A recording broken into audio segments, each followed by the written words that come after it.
Madame, Monsieur, bonsoir. Le journal, nous commençons notre journal par les principaux titres. Le président Assisi félicite le Premier ministre éthiopien Abiy Ahmed, artisan d'une réconciliation entre son pays et l'Érythrée, voisine pour le prix Nobel. Lancement de la 5e session de la conférence de Sainte-Catherine sur la tolérance religieuse sous le thème « Ici, nous prions ensemble ». Les forces turques font face à une farouche résistance de la part des Kurdes dans le nord de la Syrie au 3e jour d'une offensive.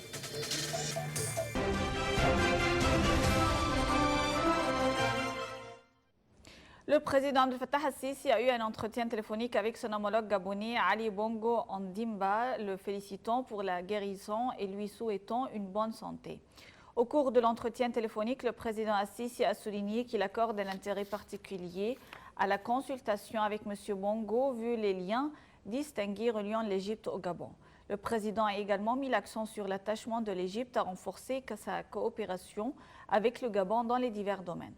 De son côté, le président gabonais a loué les relations étroites entre les deux pays et a exprimé son appréciation pour le peuple égyptien ainsi que sa direction.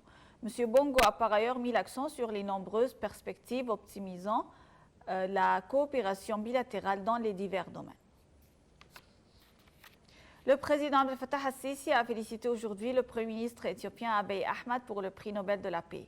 Le chef de l'État a écrit sur sa page officielle adresse mes sincères félicitations au Premier ministre et au peuple éthiopien, frère pour le prix Nobel de la paix attribué au Premier ministre éthiopien Abiy Ahmed. Nouvelle victoire pour notre continent noir qui aspire à la paix et vers la réalisation de la stabilité et du développement, souhaitant la poursuite de nos efforts constructifs visant à mettre fin à tous les conflits du continent africain avec la volonté de ces peuples, a-t-il écrit. Le prix Nobel de la paix a été attribué aujourd'hui au Premier ministre éthiopien Abiy Ahmed, artisan d'une réconciliation spectaculaire entre son pays et l'Érythrée voisine.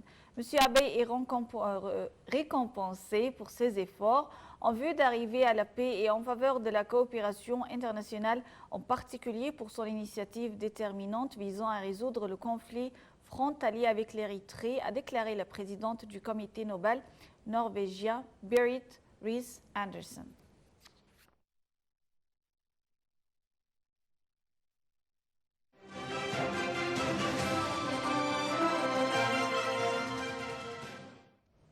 Dans le cadre de ces efforts continus pour éradiquer le terrorisme, les forces de sécurité ont avorté une attaque suicide visant l'un des points de contrôle à Al-Arish, dans le Sinaï du Nord. Le kamikaze a été abattu par les forces de sécurité avant de parvenir à faire exploser la ceinture explosive qu'il portait.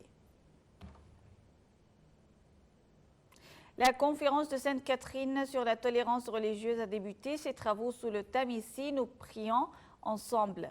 Il s'agit de la 5e session de cette conférence qui lance un message de paix depuis le Sinaï, la terre de paix au monde entier.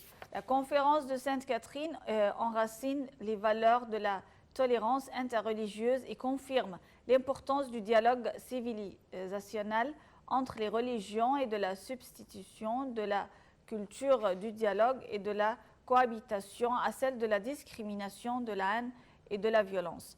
Le monastère Sainte-Catherine est le plus important monastère du monde.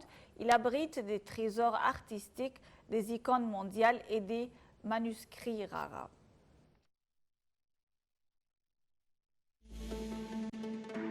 Notre chaîne vous propose un large choix de programmes politiques, économiques, culturels et sportifs.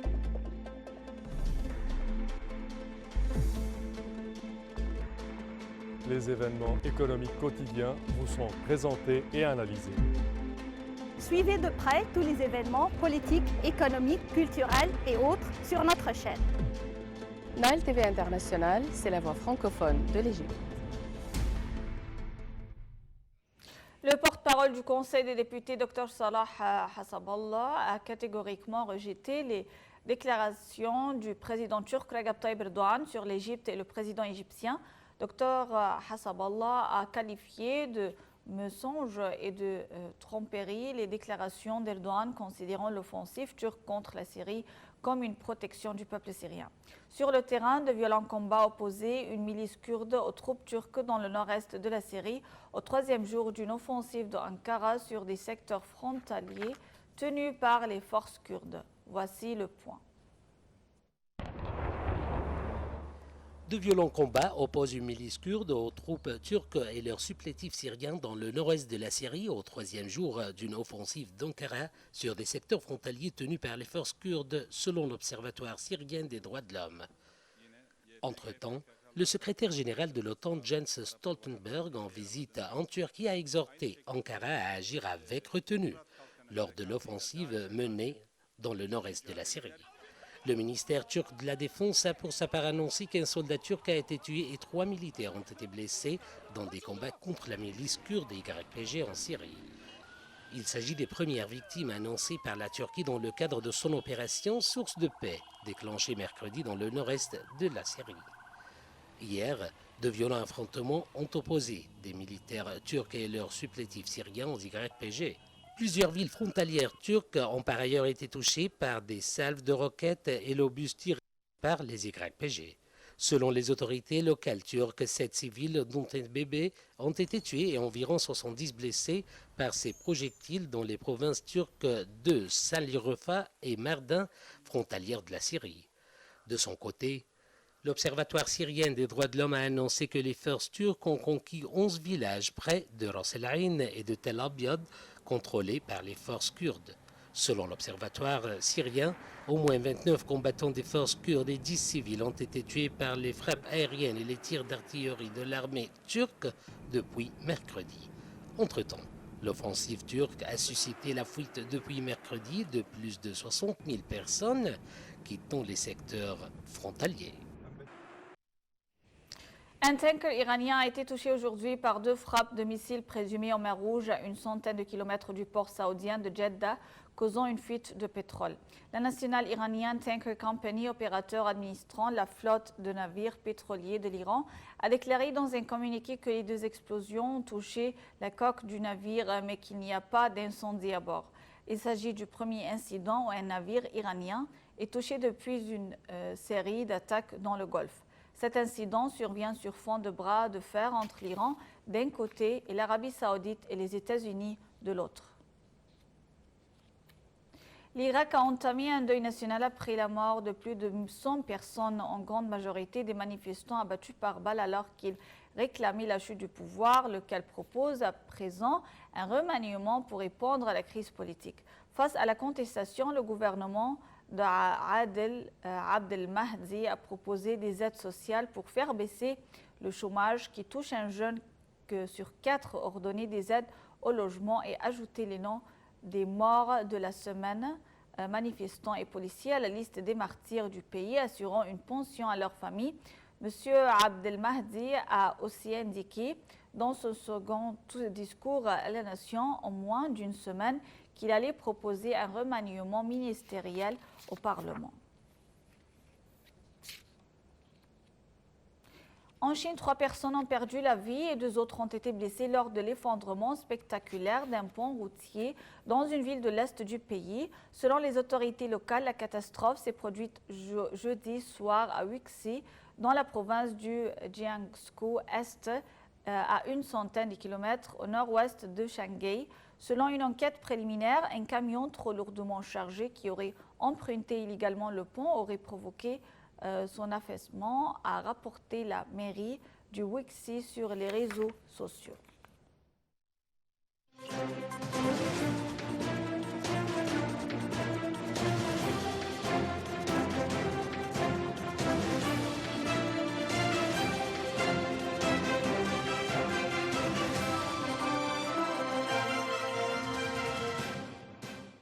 Le Fonds monétaire international a confirmé ses prévisions selon lesquelles la croissance économique égyptienne va atteindre 5,9% pour 2019-2020 dans son rapport publié aujourd'hui sur la performance de l'économie égyptienne.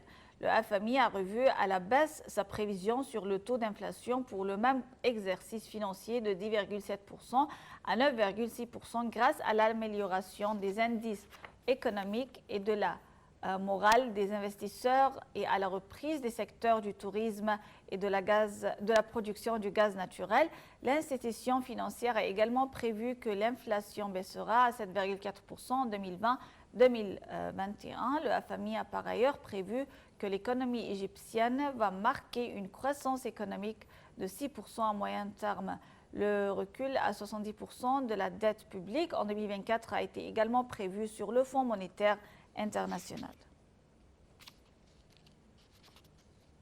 La Banque centrale a dévoilé le recul à 2,6% du taux de l'inflation annuelle en septembre 2019 contre 4,9% en août 2019. La Banque centrale a annoncé dans un communiqué que le chiffre record des prix des consommateurs a enregistré un taux mensuel négatif de 2,3% en septembre contre en août et 0,6% en septembre 2018.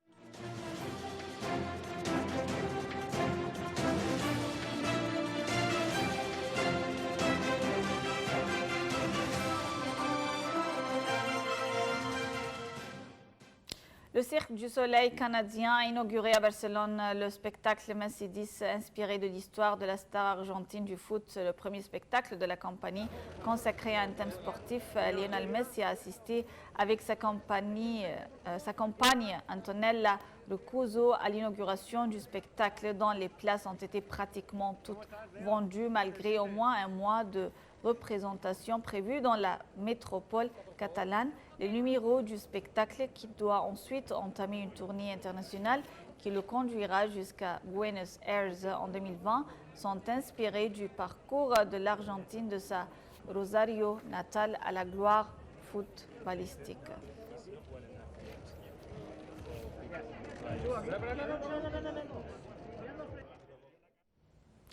Dani Medvedev, 4e mondial, a dominé aujourd'hui Fabio Fognini, 12e, 6-3, 7-6, 7-4 et s'est ainsi qualifié pour les demi-finales du Masters 1000 de Shanghai. Le Russe Serena est en pleine confiance, atteint ainsi sa 6e demi-finale d'affilée en 6 tournois depuis Wimbledon et la 4e de sa carrière en Masters 1000 avec Monte Carlo, Montréal et Cincinnati cette année. Il affrontera samedi le tenant du titre et quadruple vainqueur du tournoi Novak Djokovic, premier ou Stefanos Tsitsipas, 7e.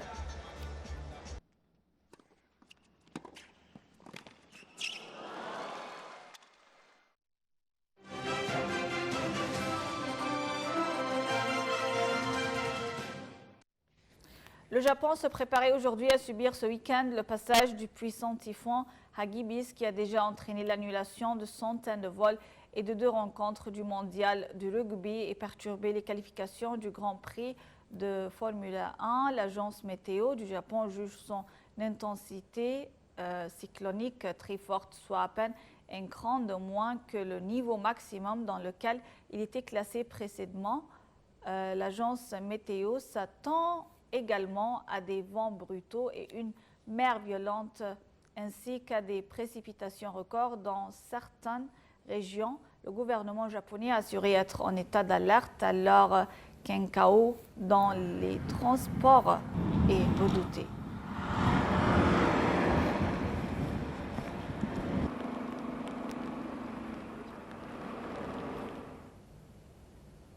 Le journal terminé, nous vous remercions. Chef de rédaction Randa Ahmed, à la réalisation Chif Helmi et moi Perrine Chaouichemer qui vous remercie et vous souhaite de passer une très agréable soirée.